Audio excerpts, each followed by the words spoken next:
Okay,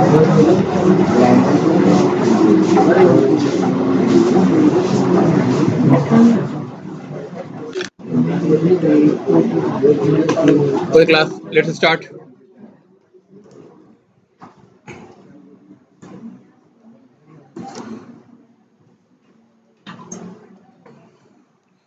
So all these, days I kept you saying that always use the reference variable as the super type. ठीक है, कह रहा था ना मैं, जैसे पॉइंट क्लास है और पॉइंट थ्री डी क्लास है, दो क्लास है, तो मैं आपको हमेशा कहता हूं कि पॉइंट क्लास को यूज करिए point p1 is equal to new point इसके लिए भी, या point p2 is equal to new point 3d इसके लिए भी, because point is the super type and super type can refer to all its derived classes और child classes, right? Similarly shape है, तो shape s1 is equal to new triangle भी हो सकता है, shape s2 is equal to new rectangle भी हो सकता है, shape s3 is equal to new semi circle भी या सर्कल भी हो सकता है, राइट? तो पेरेंट क्लास या सुपर क्लास से हम हमेशा रिफर करने को आपको बार बार पुश करते हैं ना, we will try to understand the reason, what is the advantage of it, ठीक है?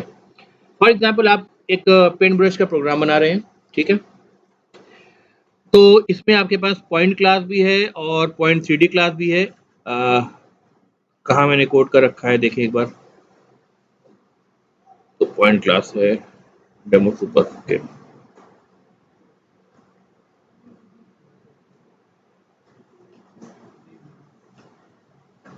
इसमें पॉइंट क्लास है। Let's create a new point three D class quickly, new class point three D. देखो यहाँ से आप ये भी बता सकते हो कि सुपर क्लास आपका कौन सा होगा। फॉर एग्जाम्पल पैकेज हो गया, बाय डिफॉल्ट देखो ऑब्जेक्ट आ रहा है सुपर टाइप, सुपर क्लास क्या आ रहा है बाय डिफॉल्ट, आईडी में जो आपको दिख रहा है वो क्या दिख रहा है, ऑब्जेक्ट दिख रहा है, because object class as you know is the parent class of all classes, it's a universal super class, right? Last class में हमने देखा हुआ है। आप इसको चेंज कर दो, आप इसको बोलो कि आपको ऑब्जेक्ट नहीं चाहिए, आपको क्या चाहिए, पॉइंट क्लास चाहिए, ठीक है, फाइन, देन फिनिश। देखो ये पूरा एक स्ट्रक्चर आपके पास बनकर के आ गया, राइट? अब आपने क्या करा, इसमें एक वेरिएबल z आपका और ऐड हो जाएगा, इंटीजर z,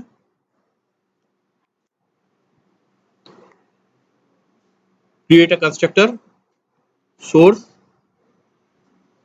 जनरेट, जैसे आप गेटर सेटर करते कहते थे वैसे देखिए आपका कहीं पर constructor generate constructor using field करके ऑप्शन आ रहा है, इसको यूज करिए। एक ही फील्ड आपके पास इस क्लास में है, एक्स वाई पेरेंट क्लास में थी, राइट? इसको आप सिलेक्ट करके जनरेट कर दीजिए।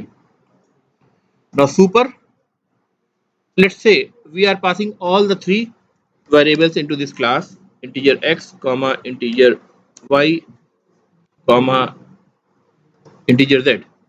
सुपर में आपने क्या पास कर दिया, x कॉमा y, यानी पेरेंट क्लास जो पॉइंट क्लास थी उसमें आपने एक्स वाई पास कर दिया, z यहाँ इनिशियलाइज कर दिया।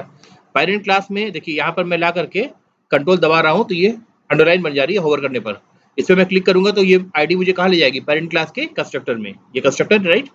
तो जब सुपर कॉल होगा तो एक्स वाई को लेकर के ये कंस्ट्रक्टर कॉल होगा, यानी पहले पेरेंट क्लास का कंस्ट्रक्टर कॉल होता है, फिर उसके बाद चाइल्ड क्लास का कंस्ट्रक्टर कॉल होता है, उसके नीचे कोई और चाइल्ड क्लास है तो फिर उसका कंस्ट्रक्टर कॉल होता है, ये ऑर्डरिंग होती है। तो अगर कोई मैसेज प्रिंट कर रखा हो कंस्ट्रक्टर में और कोई आपसे पूछे कि what will be the output, तो आप ध्यान रखिए जो सबसे पहले पेरेंट क्लास का कंस्ट्रक्टर है उसके कंस्ट्रक्टर का मैसेज पहले प्रिंट होगा, उसके बाद चाइल्ड क्लास का, उसके बाद सब चाइल्ड क्लास का एंड सो ऑन, ठीक है? तो अभी देखिए ये वाला कंस्ट्रक्टर कॉल होगा जिसमें एफ वाई इनिशियलाइज हो जाएगी, फिर क्या होगा, फिर वापस से कॉल आएगा इस लाइन के बाद और फिर क्या होगा, z इनिशियलाइज हो जाएगा, right? Let me also generate the getter and setters. The purpose to generate getter and setters is that the constructor could only be used to initialize the x, y and z variable in the case of 3D point or xy variable in the case of 2D point when we are creating the object। जब हम कहते हैं new point तब हम पास करेंगे x and y, बाद में आपको उस फ्रेम से अगर एक पॉइंट को दूसरी जगह मूव करना है तो क्या चाहिए, फिर आपको उनकी वैल्यू को चेंज करना पड़ेगा। अब कंस्ट्रक्टर कॉल नहीं हो सकता जब ऑब्जेक्ट एक बार बन गया है, fine, then you will call the setter method. Clear है? तो let's just generate the setter methods and getter methods also. X Y के लिए ऑलरेडी जनरेटेड है पॉइंट क्लास के अंदर, इसमें हम सिर्फ जेड के लिए जनरेट करेंगे। ठीक है, तो ये दोनों हमारे रेडी हो गए। Now let's go to the test point class.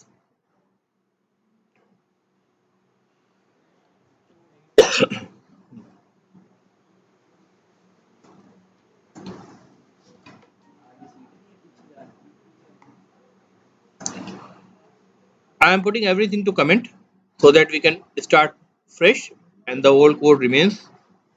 ठीक है, तो अभी देखिए इसके मेन में कुछ भी नहीं है, टेस्ट पॉइंट के मेन में कुछ भी नहीं है।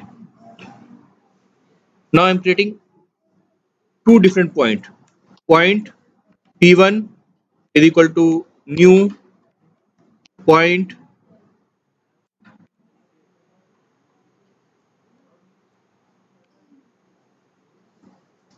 Two comma 5 for example. ठीक है, point p2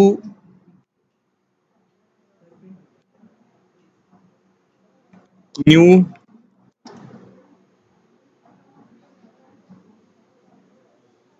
point 3d 4,5,6 for example. ठीक है, देखिए दो पॉइंट बना लिया हमने, p1 बना लिया, p2 बना लिया। दोनों का reference variable super type point ही है, लेकिन रन टाइम पे ऑब्जेक्ट क्या बनेंगे? पहले वाले लाइन नंबर 28 के लिए ऑब्जेक्ट जो बनेगा वो क्या बनेगा? 2 डायमेंशनल पॉइंट का बनेगा, राइट। और लाइन नंबर 29 के लिए जो ऑब्जेक्ट बनेगा वो 3 डायमेंशनल पॉइंट के लिए बनेगा, fine. Now let me create another class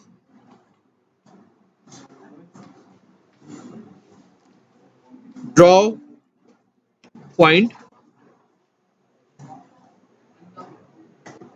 ठीक है, इसमें हम एक मेथड डिक्लेयर कर रहे हैं, public void draw and it is taking the reference variable of point p। ठीक है, आइडियली में जो कोड इसमें लिखना चाहिए मुझे वो ये लिखना चाहिए कि कैसे हम ग्राफिक्स यूज करके स्क्रीन पे एक स्क्रीन पहले बनाएं, उसमें फिर पॉइंट को एक जगह ड्रॉ करें, यानी पॉइंट को सर्टेन साइज का ड्रॉ करें। तो फिलहाल डिमॉन्स्ट्रेशन के लिए है तो मैं ऐसा नहीं कह रहा हूं। अभी मैं क्या कह रहा हूं, सिर्फ मैं कोई एक मैसेज प्रिंट कर दूंगा पॉइंट्स के जो एक्स वाई या जेड कोऑर्डिनेट है उनके साथ, तो आप अज्यूम कर लेंगे पॉइंट ड्रॉ हो गया। ठीक है, क्या हो रहा भाई? उठो उठो पीछे। हाँ, तुम ही थे ना? कौन था? पता तो है।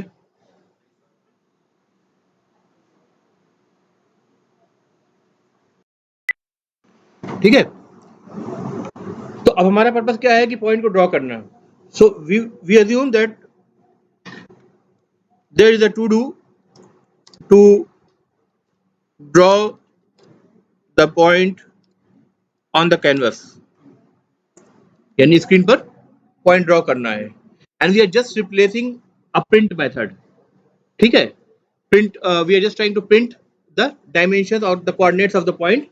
आप उसको अज्यूम करेंगे, वो हमने कर दिया तो पॉइंट ड्रॉ कर दिया। This just for the demonstration purpose. ठीक है, वरना आपको AWT वगैरह ग्राफिक्स के लाइब्रेरीज को यूज करना पड़ेगा पॉइंट को एक्चुअली ड्रॉ करने के लिए। ठीक है, तो चूंकि उससे हम फैमिलियर नहीं है तो हम सिर्फ सिंपली प्रिंट करेंगे। तो आपने कहा system dot out dot println and then आप क्या पास करते हैं प्रिंट करने के लिए?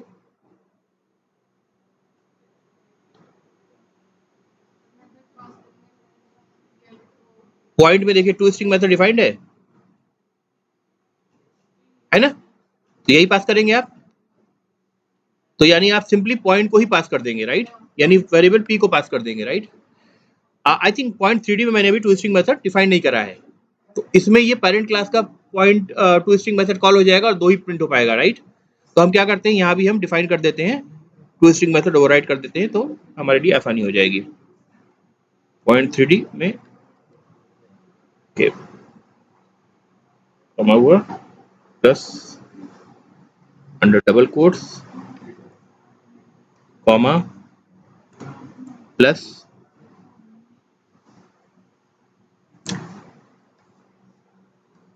This dot get set. ठीक है, कुछ गड़बड़ हो रहा है? प्लस, ठीक है, हो गया सही, फाइन।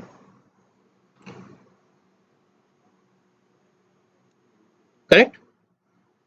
अब देखो जो हम मेथड लिख रहे हैं, ये मेथड लिख रहे हैं, अगर हमें पॉइंट 2 डायमेंशनल पॉइंट को ड्रॉ करना होता तो उसके लिए हम एक ड्रॉ पॉइंट बनाते हैं जिसमें पॉइंट का पास करते हैं। अगर 3D के लिए करना होता तो हम सेपरेट एक और मेथड बनाते हैं, वो लोडेड मेथड, जिसमें हम क्या करते, पॉइंट 3D का ऑब्जेक्ट पास करते हैं, रेफरेंस वेरिएबल पॉइंट 3D का होता है ना, क्योंकि दोनों अलग अलग चीज है, अलग अलग क्लास है, दोनों अलग अलग टाइप है। करेक्ट। अभी हमने क्या करा है कि हमने सिर्फ सुपर टाइप से रिप्लेस कर दिया है। अब इस पी रेफरेंस में रन टाइम पे चाहे 2 डायमेंशनल पॉइंट का ऑब्जेक्ट आए या 3 डायमेंशनल पॉइंट का ऑब्जेक्ट आए, उसको जब हम प्रिंट करेंगे यानी उसका टू स्ट्रिंग मेथड कॉल होगा तो डायनेमिक मेथड डिस्पैच होगा, है ना। और टू स्ट्रिंग मेथड किसका कॉल होगा? अगर 2D पॉइंट है तो 2D वाला टू स्ट्रिंग मेथड कॉल होगा और हमें डायमेंशन प्रिंट होकर के आ जाएंगे। अगर 3D का है तो 3D वाला कॉल होकर के उसका प्रिंट होकर आ जाएगा। ये हमको इसका बेनिफिट मिल रहा है, इसको हम बोलते हैं program to super type. Program to super type यानी हम कुछ रिटर्न करेंगे या कुछ पैरामीटर में पास करेंगे तो उसका जो रेफरेंस वेरिएबल होगा that will be of the super type. ठीक है। अब हम जा रहे हैं वापस अपने टेस्ट पॉइंट क्लास के अंदर जहां हमने पॉइंट्स को बनाया हुआ है। ठीक है। Draw point is the name of the class, let's create an instance of draw point as of now.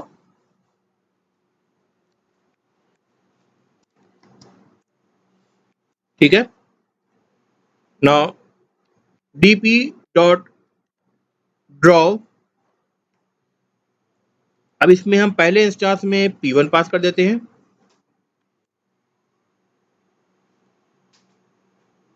दूसरे इंस्टेंस में p2 पास कर देते हैं।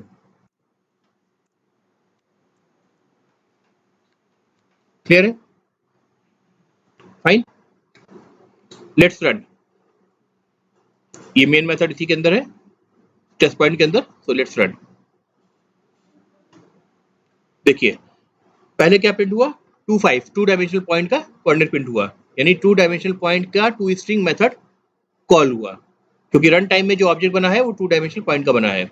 सिमिलरली जब यहाँ ड्रॉ में p2 पास किया तो 3 डायमेंशनल पॉइंट का ऑब्जेक्ट बन करके ड्रॉ मेथड के पास गया, draw method of the draw point class, और अब की बार भी उसका रेफरेंस वेरिएबल पॉइंट ही था यानी सुपर टाइप ही था, लेकिन कौन सा टू स्ट्रिंग मेथड कॉल करना है वो डायनेमिकली डिस्पैच होगा, रन टाइम पे डिसाइड होगा। रन टाइम पे डिसाइड हुआ, उसने देखा कि अच्छा ये ऑब्जेक्ट तो चूंकि 3D पॉइंट का है तो टू स्ट्रिंग मेथड 3D का कॉल हो गया और उससे हमें आउटपुट मिल गया। क्लियर है? समझ में आई बात? यानी this is called as program to super type और प्रोग्राम टू इंटरफेस भी कहते हैं इसको, दोनों ही बातें कहते हैं। प्रोग्राम टू सुपर टाइप और प्रोग्राम टू इंटरफेस। अच्छा ध्यान रखें, इंटरफेस एक कीवर्ड भी है जावा में। यहाँ इंटरफेस का मतलब वो कीवर्ड नहीं है, यहाँ इंटरफेस का मतलब है वो चीज जिससे आप इंटरेक्ट करते हैं। ठीक है। तो सुपर टाइप भी तो इंटरेक्ट करने का एक तरीका ही है ना, जो मेथड सुपर टाइप में डिफाइंड है वही मेथड आप चाइल्ड टाइप के ऑब्जेक्ट पे कॉल कर सकते हैं, वही कोड लिख सकते हैं कंपाइल टाइम पे, राइट। तो वो जैसे एक दरवाजा हुआ, तो अगर किसी को क्लासरूम में आना है तो the only possible interface is this gate, right, या एडमिशन काउंटर है तो counter is the interface. Similarly point class से जो ऑब्जेक्ट रिफर हो रहे हैं, फाइन, तो वही मेथड आप कॉल कर सकते हैं जो पॉइंट क्लास के अंदर डिफाइंड है। पॉइंट 3D में कोई एक्सटेंशन है तो जब तक आप कास्ट नहीं करेंगे तब तक आप उसको यूज नहीं कर सकते। ठीक है। तो यहाँ इंटरफेस का मतलब है सुपर टाइप बेसिकली। ठीक है। प्रोग्राम टू सुपर टाइप याद रखिए, ज्यादा कन्वीनियंट है। ठीक है, चाहे किसी भी तरह का सुपर टाइप हो। ठीक है। तो सुपर टाइप से कोड करने से आपका फायदा क्या हुआ कि आपको दो अलग अलग ड्रॉ मेथड पॉइंट और पॉइंट 3D के लिए नहीं लिखने पड़े, बल्कि एक ही मेथड से चाहे जितने टाइप के पॉइंट हो, अगर इसके 10 चाइल्ड भी होते पॉइंट के, है ना, 4D पॉइंट, 5D पॉइंट, ठीक है, 6D point, multi dimensional points भी कुछ होते हैं, राइट, तो उन सबके आप पास कर सकते थे यहाँ पे ऑब्जेक्ट, और उसके अकॉर्डिंग डायनेमिक मेथड डिस्पैच के थ्रू एक्शन में कौन आता, उन पार्टिकुलर क्लास के मेथड एक्शन में आते, ठीक है, जो रन टाइम पे जिसके ऑब्जेक्ट मिल रहे हैं आपको। क्लियर हो रहा है भाई? ठीक है। अब मान लो जैसे हम दूसरा एग्जांपल है, हम शेप और ट्रायंगल, रेक्टेंगल, इन सब का मतलब कॉन्क्रीट शेप्स का, और shape is something which is like a abstract definition of shape, right, जिसको हम सुपर टाइप बना रहे थे, इसके एग्जांपल हमने लिया था, ठीक है। अब एक पीस ऑफ लैंड है, वो पीस ऑफ लैंड का जब डायमेंशन निकाला गया तो पता चला कि एक तरफ उसका ट्रायंगल निकल रहा है, एक उसमें रेक्टेंगल है, एक सेमी सर्किल है, ठीक है, डिफरेंट शेप्स का कॉम्बिनेशन है जिससे उसका पूरा एरिया निकाला जा सकता है, ठीक है। तो आप उस लैंड के पीस को क्या करेंगे, ज्योमेट्रिकल शेप में डिवाइड किया आपने, ट्राइंगल एक हो गया, एक सेमी सर्किल हो गया, या सर्किल सेमी सर्किल हो गया, और एक रेक्टेंगल हो गया फॉर एग्जांपल। अब 3 पार्ट बने इसके, ठीक है। उसमें एरिया मेथड भी शेप में डिफाइन हो सकता है, पैरामीटर मेथड भी डिफाइन हो सकता है। तो जब आपको एरिया कैलकुलेट करना है तो आप एरिया मेथड कॉल करेंगे, जब फेंसिंग के लिए आपको पैरामीटर फाइंड आउट करना है तो आप क्या करेंगे, पैरामीटर मेथड कॉल करेंगे, फाइन। लेकिन अब ये 3 शेप है अलग अलग एक लैंड के अंदर, और तीनों अलग अलग टाइप के हैं। अगर आपको एरिया फाइंड आउट करना है तो पहले ट्राइंगल का एरिया फाइंड आउट करना पड़ेगा, फिर रेक्टेंगल का एरिया फाइंड आउट करना पड़ेगा, फिर क्या करना पड़ेगा, सेमी सर्किल का एरिया फाइंड आउट करना पड़ेगा, फिर तीनों को ऐड करना पड़ेगा ऐसा। नाउ इसका मतलब कि आप एरिया ऑफ ट्राइंगल एक मेथड डिफाइन करिए, एरिया ऑफ रेक्टेंगल अलग मेथड डिफाइन करिए, एरिया ऑफ सेमी सर्किल और सर्किल अलग मेथड डिफाइन करिए। लेकिन आपने क्या करा था, शेप में एरिया मेथड डिफाइन करा था, उसको इनहेरिट किया था ट्राइंगल क्लास के अंदर, उसको इनहेरिट किया था रेक्टेंगल क्लास के अंदर, उसको इनहेरिट किया था सेमी सर्किल और सर्किल क्लास के अंदर। और जब इनहेरिट आपने किया तो ट्राइंगल के लिए आप हो सकता है अलग फार्मूला लिखें, अंडर रूट क्या होता है, S1 स्क्वायर प्लस S2 का कोई ऐसा होता है ना फार्मूला सारे साइड्स को सम करने का, या half into base into height, triangle का फार्मूला हो गया, रेक्टेंगल का लेंथ इंटू ब्रेथ हो गया, सेमी सर्किल का पाई आर स्क्वायर बाई 2 हो गया, राइट, जो भी फार्मूला होगा, राइट। तो ये सारे फार्मूला आप लिखेंगे किसमें, उनके ओवररिडन इंडिविजुअल जो एरिया मेथड्स है उनके अंदर आप लिखेंगे। लेकिन अल्टीमेटली वो जो मेथड्स हैं वो रन होने हैं अलग अलग टाइप के ऑब्जेक्ट्स पर, ठीक है, फाइन। अब हम एक कैलकुलेट एरिया मेथड बनाएं, कैलकुलेट एरिया फॉर शेप, ठीक है।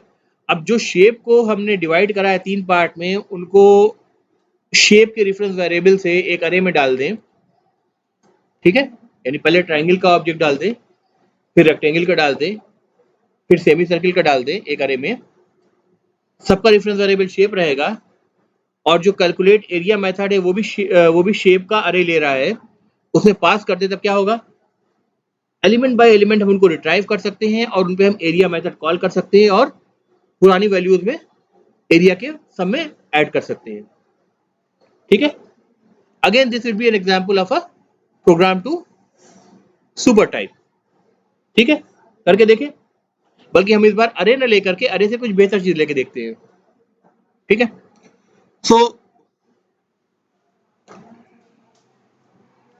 शेप का मैंने बनाया है कि नहीं बनाया है, देखते हैं।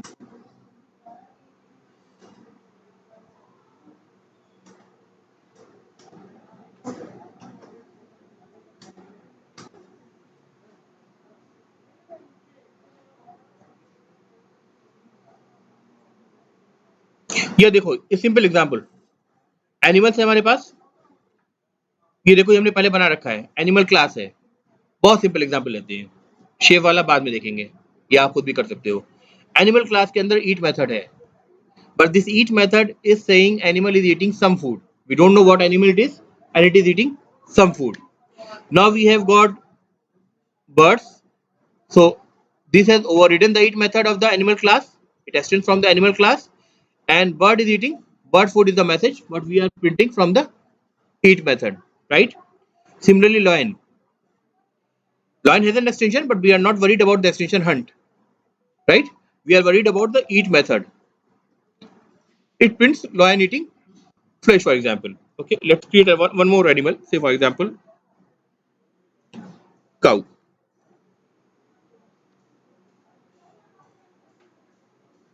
This should extend animal class.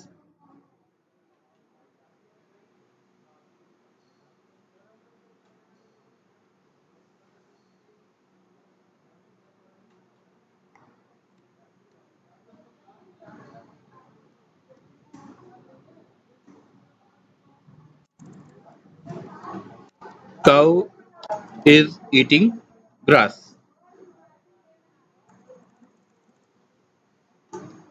ठीक है, सिंपल सा एग्जाम्पल हो गया हमारे पास. ठीक है, now let's create.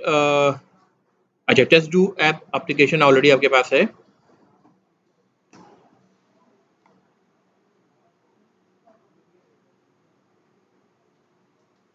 Okay, let's remove everything.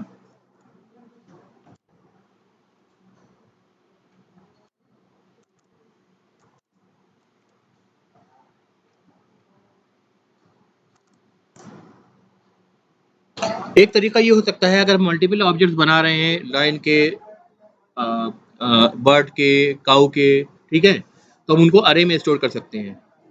But in Java we have a different data structure which is much easier for it to do with और वर्क विथ. ठीक है, what is the limitation with the typical array? Size आपको fix करना पड़ता है, किसी भी language की आप बात करें. ठीक है, आपको साइज फिक्स करना पड़ता है. अगर आपने 10 का साइज ले रखा है और एक टाइम के बाद जब 9 एलिमेंट आ गए, 10 एलिमेंट आ गए, 10 के बाद अब 11वां एलिमेंट इंसर्ट करना है, तो आपको क्या करना पड़ेगा? पूरे अरे को दूसरे अरे में कॉपी करना पड़ेगा which is of the larger size. Similarly size को रिड्यूस करना है, आप चाहते हैं कि स्पेस वेस्ट ना हो, तब क्या होगा? उस कंडीशन में अगेन छोटा अरे लेकर कॉपी करना पड़ेगा, राइट? तो साइज का ग्रो करना और श्रिंक करना टिपिकल अरे के लिए एक डिफिकल्ट टास्क है, क्योंकि डेवलपर को खुद लिखना पड़ेगा, राइट? कोड लिखना पड़ेगा, प्लस वो कोड इतना ऑप्टिमाइज नहीं होगा जो मिनिमम टाइम में ऑपरेशन परफॉर्म कर सके, राइट? तो इसके लिए हमारे पास ज्यादा बेटर सॉल्यूशन है, and that is what we call as array list. ठीक है, अरे लिस्ट. अरे समझ रहे हैं आप? ठीक है, जैसे अरे होता है, अरे list. Array is also a list. Typical normal array is also a list, and this object that I am talking about is also a list, and we prefix array before it to indicate that it will do everything whatever the array can do. ठीक है? The only difference between this array list and the typical array is that this array list can grow and shrink automatically before without the interference of the developer. आपको उसके लिए कोई code लिखने की जरूरत नहीं है. जब उसको लगेगा साइज फुल हो रही है, वो ऑटोमेटिकली उसको बढ़ा देगा. जब उसको लगेगा साइज उसकी अब घटने की जरूरत है, तो स्पेस वेस्ट हो रहा है, वो अपने आप उसको छोटा कर देगा dynamically. Whenever the resources are free, background में कुछ कोड इसका जेवीएम का चल रहा है, वो उसको ऑप्टिमाइज करता रहेगा चीज को. ठीक है, आपको ये भी चेक नहीं करने की जरूरत है कि हमारा सिस्टम कब मिनिमम लोड के साथ है, उस वक्त हम ये सब काम करें. कुछ भी नहीं, वो सब आपका जेवीएम करता रहेगा, right? So this is the class array list. List, it's just an object is equal to new. अगर नहीं पढ़ रहे भाई तो पढ़ना शुरू करो अब, क्योंकि अब चीजें हाथ से बाहर जाने वाली हैं. ठीक है, देखो ये क्या हुआ. मैंने एक ऑब्जेक्ट बनाया लिस्ट नाम के वेरिएबल से, किस क्लास का? अरे लिस्ट का. ठीक है, और ये क्लास कहाँ मौजूद है? java.util.arraylist क्लास के अंदर, because this is not in java.lang which is imported automatically, so we have to put an import. जैसे मैंने यूज किया, अपने आप import id ने लगा दिया हमारे लिए, राइट? अब इसमें हमको ऐड करना है, तो हम कैसे ऐड करेंगे? Very good, list dot add. ये देखो, इसमें कई सारे मेथड आपको दिख रहे हैं ऐड के. ये मेथड जो है ओवरलोडेड मेथड्स हैं, क्योंकि इसमें किसी में एक पैरामीटर है, किसी में दो पैरामीटर है, राइट? पैरामीटर का टाइप भी डिफरेंट है ना? तो फिलहाल हम इसको यूज कर रहे हैं. Say for example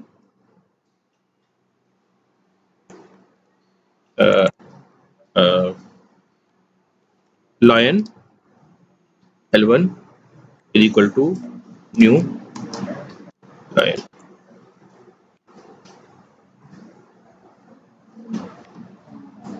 L1 add कर दिया। तो जैसे आप टिपिकल अरे में इंडेक्स पोजीशन आप यूज करते हैं, है ना, यहाँ पे सिंपली आप ऐड मेथड कॉल करिए, उसके अंदर ऑब्जेक्ट को पास कर दीजिए, ठीक है, फाइन। अगर आप इंडेक्स पोजीशन ऐड करना चाहें तो वो भी आप कर सकते हैं। List dot add method call करिए, देखिए पहले इंडेक्स पोजीशन पास करिए, बाद में ऑब्जेक्ट करिए, यानी 0th इंडेक्स पर, फर्स्ट इंडेक्स पर, सेकंड इंडेक्स पर जैसे अरे में करते थे, वैसे पहले नंबर पास करिए इंडेक्स का, फिर ऑब्जेक्ट पास करिए, तो उस इंडेक्स पे भी जाकर के शिफ्ट हो जाएगा। यानी मिडिल ऑफ द अरे इंसर्ट करना भी आपके लिए आसान है। नॉर्मल अरे में अगर आपसे कहें कि बीच में आप एक अरे पूरी फुल्ड है, उसके बीच में कोई एलिमेंट इंसर्ट करिए, तो क्या करिएगा, आपको नया अरे बना के उस जगह तक जाकर के सारे एलिमेंट कॉपी करना पड़ेगा, नया एलिमेंट इंसर्ट करना पड़ेगा, फिर दूसरे एलिमेंट लाने पड़ेंगे, बारी बारी शिफ्टिंग करनी पड़ेगी, राइट। तो ये सब काम आपको कुछ भी करने की जरूरत यहाँ नहीं पड़ रही है, फाइन। तो मैं सिंपल वाला वर्जन यूज कर रहा हूँ जिसमें हम सिर्फ ऑब्जेक्ट को पास कर रहे हैं। तो ये लाइन का मैंने ऑब्जेक्ट बनाया, इसके रेफरेंस वेरिएबल को पास कर दिया, ये लिस्ट में ऐड हो गया। सिमिलरली लिस्ट में और मेथड है, जैसे आप देखिए कंटेन्स है, चेक करने के लिए कि कोई पर्टिकुलर ऑब्जेक्ट है कि नहीं है लिस्ट में। ये ट्रू एंड फॉल्स रिटर्न करेगा, बुलियन वैल्यू रिटर्न कर रहा है, देखिए बुलियन दिखा है ना, दिख रहा है ना बुलियन, यानी ट्रू फॉल्स रिटर्न करेगा कि कोई ऑब्जेक्ट है कि नहीं। सिमिलरली देखिए इसमें रिमूव करने के लिए देखिए आप इज एम्प्टी चेक कर सकते हैं, क्या लिस्ट एम्प्टी है, यानी अरे में कुछ भी एलिमेंट नहीं है, आप चेक कर सकते हैं, ट्रू फॉल्स अगेन रिटर्न होगा आपके लिए।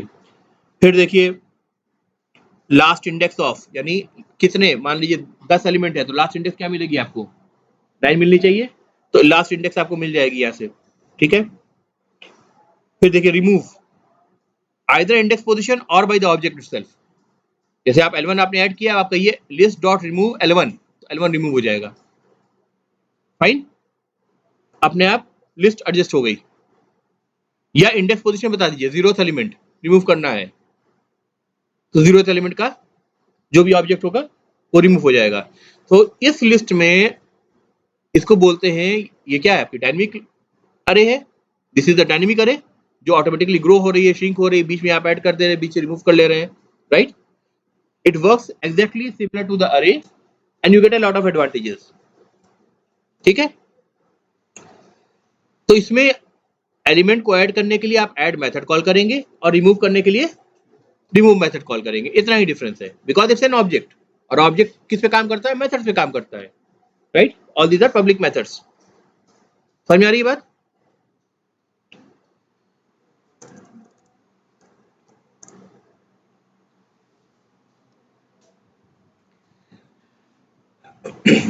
अच्छा अब देखो,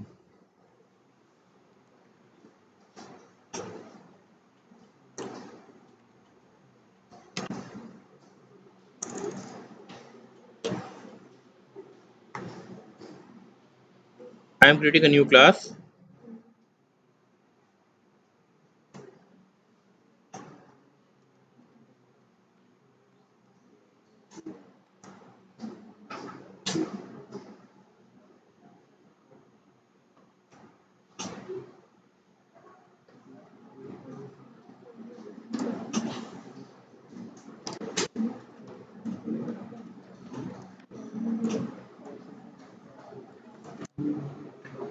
एक मेथड बनाया हमने एनिमल एक्शन क्लास के अंदर, ईट एनिमल, राइट। अब अगर हम चाहते हैं कि ईट एनिमल में अगर हम लायन का ऑब्जेक्ट पास करें, फाइन, और फिर लायन के ईट मेथड को कॉल करें, फॉर एग्जांपल मैं लायन का ऑब्जेक्ट पास कर रहा हूँ, लायन एल, अब फिर मैं क्या कह रहा हूँ, एल डॉट ईट, ऐसे लिख सकते हैं। जो टेस्ट डू एप्लीकेशन है इसमें अभी हमने लिस्ट में दोबारा वापस आएंगे, ठीक है। पहले इस जो मेथड को हम क्रिएट कर रहे हैं इसको देख ले। एनिमल एक्शंस का एक ऑब्जेक्ट बनाया ए के नाम से, for example is equal to new animal actions, ठीक है। फिर ए डॉट ईट एनिमल्स में हमने लाइन को पास कर दिया, ठीक है। इस लाइन को फिलहाल मैं कमेंट कर रहा हूँ, दोबारा आऊंगा इस पर, और अरे लिस्ट पे भी दोबारा अभी वापस आऊंगा जब एक से ज्यादा एनिमल हमारे पास आ जाएंगे, ठीक है। अब ये समझो, एक लाइन का ऑब्जेक्ट बनाया, एक एनिमल एक्शन क्लास बनाया। नाउ दिस एनिमल एक्शन में have many methods like eat, move, ठीक है, तो फिश में स्विम, अ कैट में रन, ठीक है, और we may have so many methods, right? So we are testing with just one method, which is eat method. So eat animal is the method we have defined, ठीक है। तो अभी इसमें जो ऑब्जेक्ट बनाया है हमने, लॉयन क्लास का ऑब्जेक्ट बनाया है, रेफरेंस वेरिएबल बनाया है, और लॉयन पे ईट मेथड कॉल हो रहा है। अब अगर टेस्ट ज़ू एनिमल पे जाएं और दोबारा से हम एक ऑब्जेक्ट बनाए, से फॉर एग्जांपल काऊ का, cow c is equal to new cow. Now we try to pass the same C reference variable to each animal method। क्या रिजल्ट हो रहा है? हमें कंपाइलेशन में एरर मिल रही है, और कंपाइलेशन एरर क्या कह रहा है? The method eat animal fine which takes the lion in the type animal actions, animal action is the name of the class, is not applicable for the argument cow। आप message पढ़िए, आपको खुद ब खुद समझ में आ जाएगा, क्योंकि आप पास क्या कर रहे हैं, आप काऊ का ऑब्जेक्ट पास कर रहे हैं, और ये क्या कह रहा है, जो ईट एनिमल है, हाँ वो लेता है, क्या लेता है, वो लायन को लेता है, तो ये अप्लीकेबल नहीं है इसके लिए, यानी कंपेटेबिलिटी में इशू है। आप काऊ के ऑब्जेक्ट को उस मेथड में पास नहीं कर सकते जो मेथड लायन को एक्सपेक्ट कर रहा है, ठीक है। अब वापस जाते हैं एनिमल एक्शन पर। इसको लायन की जगह मैं एनिमल कह दूं, ठीक है, अभी सारे एनिमल को लेगा। काऊ भी एनिमल को एक्सटेंड कर रही है, लायन भी एनिमल को एक्सटेंड कर रहा है, बर्ड। अब वापस आइए टेस्ट ज़ू ऐप में, एरर गई, ठीक है, प्रोग्राम टू सुपर टाइप, ठीक है। Now we are trying to extend this idea a little further, we are trying to extend this idea a little further. अब हम क्या बना रहे हैं, अरे लिस्ट बना रहे हैं, यानी अब हम क्या चाह रहे हैं, मल्टीपल एनिमल्स को पास करें और सब जितने भी ज़ू के एनिमल है सारे के सारे एक साथ एक टाइम पे खाना खा लें, ठीक है। Now we have created lion, we have created cow, let's create another bird object, birds है, right? birds b is equal to new birds, ठीक है। अब हम इंडिविजुअली तो कॉल कर सकते हैं a डॉट ईट एनिमल, उसमें b को पास कर दें, पर हम क्या चाहते हैं, हम लिस्ट को पास करें, पूरे अरे को पास करें, राइट।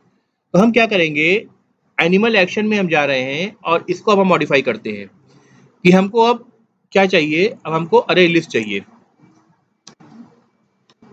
अरे लिस्ट।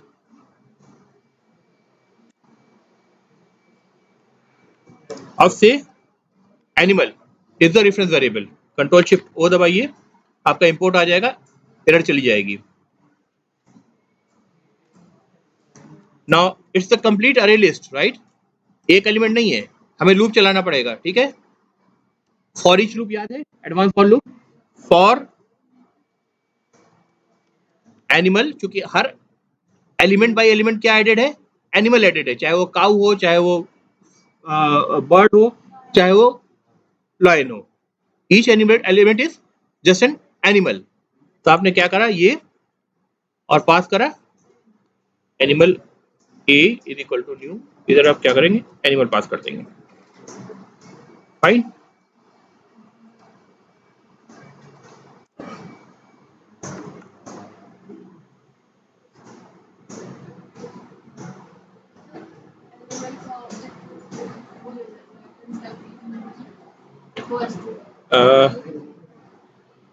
डिफरेंस टाइप सही लिया है मैंने, एनिमल ही लिया है ना।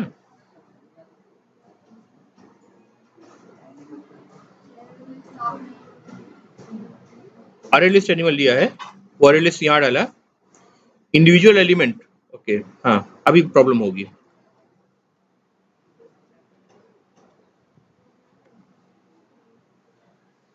अभी प्रॉब्लम। अभी ये चीज आपको समझाया जाए या थोड़ा डिले किया जाए, क्लास है, चलो मैं इतने पे रोक रहा हूँ, ठीक है। अभी हमने जितना कंसेप्ट देखा है उसको आप रिवाइज करके आना, इस कोड को मैं अपलोड करूंगा, इस वीडियो को, इसको पढ़ कर क्या है ना, फिर आगे इससे कंसेप्ट से आगे बढ़ाएंगे, ठीक है।